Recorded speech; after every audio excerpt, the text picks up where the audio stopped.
This is Start, Grow, Manage, where we help entrepreneurs, solopreneurs, and freelancers achieve the impact, freedom, and wealth you imagined back when you started your company.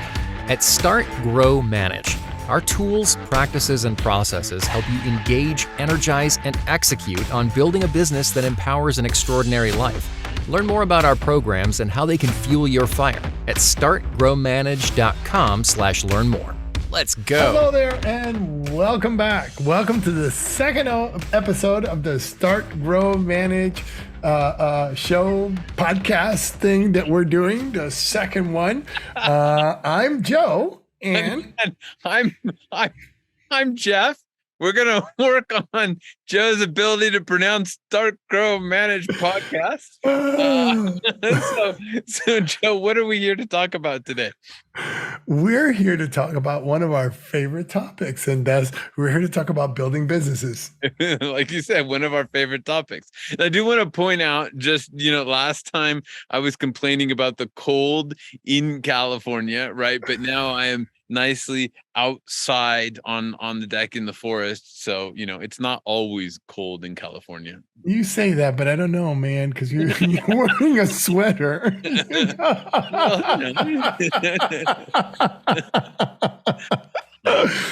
All right. I like my sweater. This is my RIT sweater, for Kenny. There you go.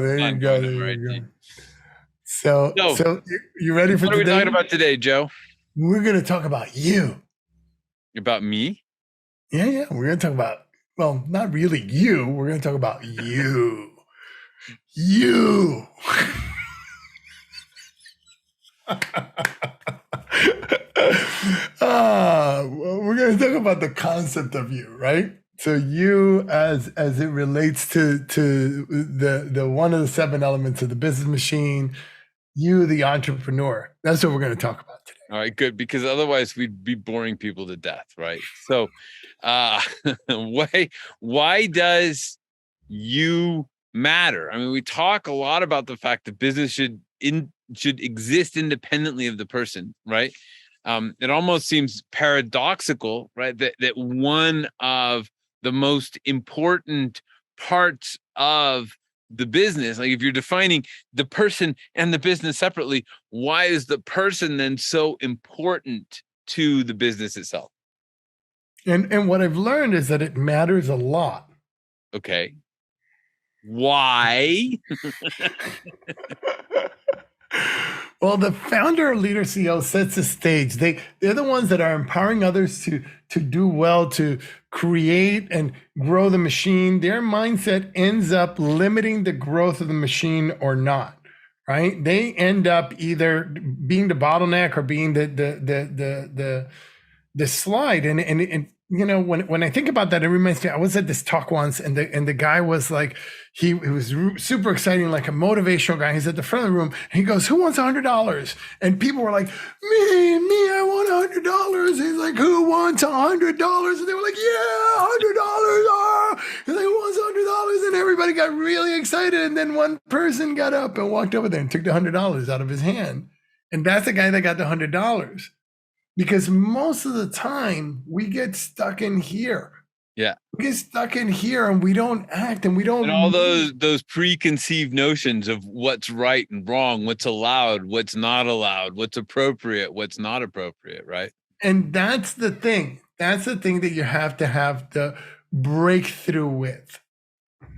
And it's that leader, you as the entrepreneur who makes it possible, who sets the tone for the rest of the organization. And really the problem is fear and stepping outside of one's comfort zone, right? For anybody with technical skills rather than business building skills, entrepreneurship means stepping into the unknown. I was just working on something here where I was thinking about there's actually a quote from a book that Jung wrote, and I don't remember the full quote, but I remember this concept where he was talking about, standing on a cliff looking out at the primordial fog, right?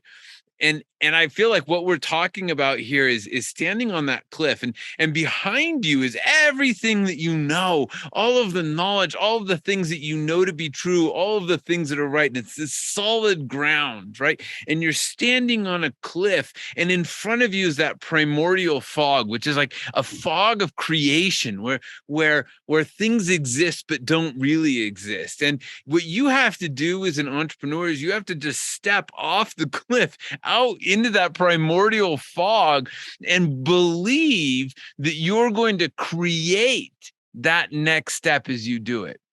Yes. Because you're not used to all the stuff that you're used to is back behind you, is all the stuff that you know, that you've done a million times, that got you. But it's so interesting as you put that imagery in my mind, right? What I think about is most people, I know I was, when I first started as an entrepreneur, I was terrified of the fog.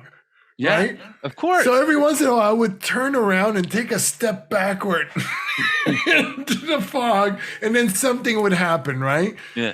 But it was really always looking back at the things that gave me the safety. Like I was so afraid to let go of my technical comfort zone and turn around and consciously create the next step rather than accidentally stumble into it.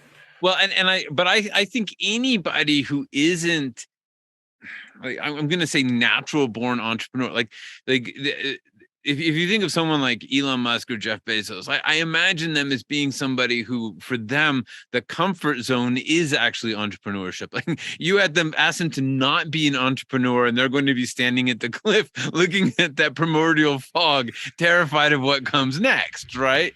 For the rest of us, we've got all of these skills, and anytime we go forward, right, we're stepping into that primordial fog. We're going off into the unknown, and it's always going to be uncomfortable. And what I've recognized in myself, right, is that it's not necessarily that I feel scared or fear. I mean, there is that sometimes. Sometimes you have to reach out to people and you're like, I am scared to do this. Like there's fear. But sometimes it's really subtle, right? It's things that you do where you say, well, the right way for me to act is X, right? Like I should be, trying to think of an example, but something where the right way to do something, the right way to negotiate a sale, the right way to sell, like, the right way to sell may be, I was just talking to a broker earlier today, right? The right way to sell is to call people on the phone all the time, every day, right? And so if we go to them and say, look, there's a different way, then their mind just says, no, there isn't a different way. What? Different way? No, don't. That hurts. Don't, right? And you don't necessarily, they wouldn't say, oh, I'm afraid of that way. But that it's that reptilian part of the brain that's just saying, no, don't go there. That's a scary place. One of the lines that I hear the most every time that we work with somebody, new or different, it's like, you don't know my industry. It's like, yes, we do. Yeah. No, you don't know my industry is one of my favorite sort of, it's one of my favorite cop-outs, right? It is because it has nothing to do with running a business. It has nothing to do with running a business. And it's funny because I've worked, particularly in industries, like I've worked in mining, I've worked in technology, I run a startup, an angel investment group. I've worked in diamonds, premium automobiles, software as a service, and it's a consistent thing that everybody says, oh, my business is special, right? And it's consistently not true. It always comes back, right, to the same things, to the same to people, organizing people, whether you're selling diamonds or premium automobiles or trying to mine gold, right? It always comes back to how you organize people, motivate them, and create that business machine. And that's really why today we're talking about you, right? Because this is kind of where it all starts. As that entrepreneur, as that person, what are the things that are limiting you? What are those mindsets? What are the things that keep you from it?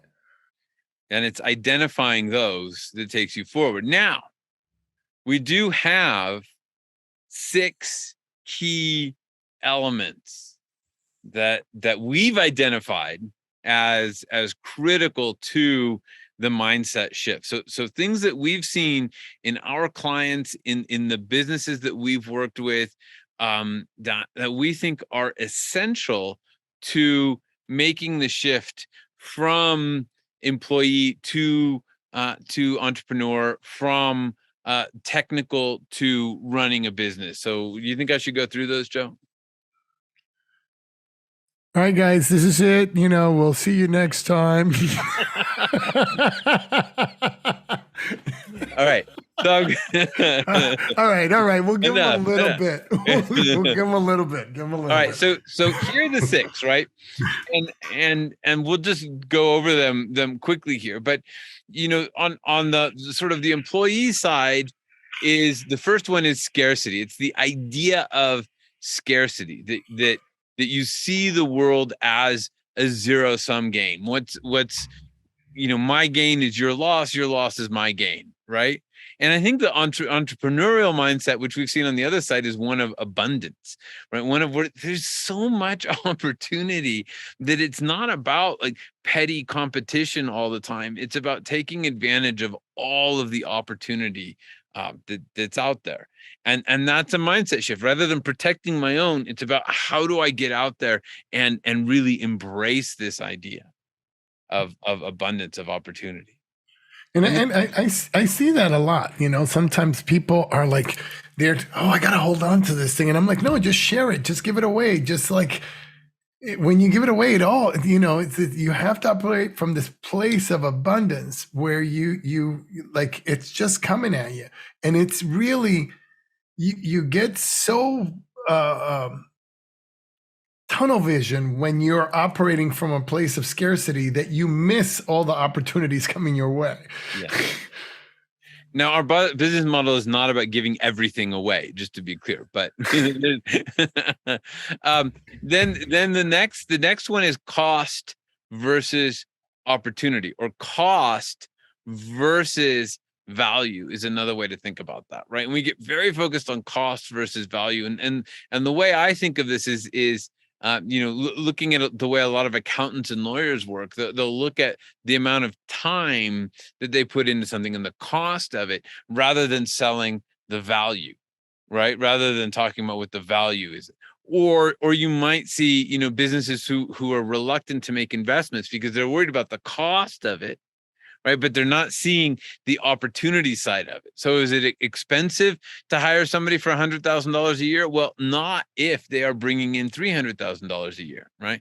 And you have to manage the opportunity rather than just the cost. Yeah, it's kind of shifting your mindset from not losing to winning. Yeah, that's what it is. You move from not losing to winning. Right? The next one is the idea of obligation. So as an employee, you feel obligated to work, to one of privilege, right? That you have the privilege to be doing the things that you want to be doing. And this is why it's so important to align the entrepreneur to the business and the business objectives, right? So that you're able to operate in that space of, I feel privileged to do what I'm doing, rather than I feel obliged to do it. And one of the most important things of that is that you've got to get out of the technical mindset, because when you're in the technical mindset, it's an obligation that you have to your client, to your this, to the. And so for it to be a privilege, you really need to move out of that technical mindset into the strategic mindset, into this CEO, into the owner, into that space, so that it starts to occur to you as a privilege. The next one is one of our favorites, and it's the difference between perfection and action. So moving from the perfection space into the action space. So, especially if you're going into the unknown, perfection is impossible. It's never going to happen. So one of the things we talk a lot about is the idea of taking imperfect action, and you have to develop the muscle for imperfect action if you are going to build your business, right? Because you can't wait for everything to be perfect. You have to act and improve and act and improve. Mhm. And that's the whole thing. I have a friend who says, I heard a whole bunch of different sayings, right? Perfection is the enemy of progress, but I like perfection is the enemy of profit and progress, right? Because it just kills profit. If you can't move, if you're paralyzed, waiting for the perfect condition it's never going to happen. Never going to happen. It's never going to happen. So you got to take action. When you see, okay, here's a framework, here's what we're going to, I'm not saying take crazy action. I'm not saying do stupid things, but I'm saying you get the plan, and the plan's never going to be perfect. You got to move, and you'll find that even when you think it's perfect and then you move, you still have to adjust, because it's all the market is going to. And this gets to the next one, right? Is the idea of moving away from work being about the destination to being about the journey, right? Because it's like, it's never fully baked. You're never fully done. If you look at these big entrepreneurs, they're not sitting back and saying, okay, well, that's done. They're like, I need to be bigger. I need to go more. They're focused on the journey rather than the destination. And the last one is just the idea of transaction versus transformation. And I think this is super important as well, because we find a lot of people when we start working with them are focused on the transaction. I need to get the transaction. I need to get the sale. I need to get this. I need to be transactional the whole time, rather than focusing on the transformation that they're delivering their clients or their customers, right? If you're clear about the transformation and they're getting the transformation, then you don't have to be so transactional the whole time. And focusing on transactional actually impedes your ability to deliver the transformation that you're looking for. Yeah. And you lose your focus if you get transactional. Why did you set out to do this in the first place? Is because wherever you were like, oh, I can do it better. And then if you become just another transactional, rather than you're going to focus on that initial transformation that had you take the leap in the first place, then you just become like everybody else, and you just sink into the noise. Good. So those are our 6 definitions or 6 areas of mindset focus. So scarcity to abundance, cost to opportunity, obligation to privilege, perfection to action, destination to journey, transaction to transformation. We'll have we have a blog post on this, and you can find more about it on the Learn More page.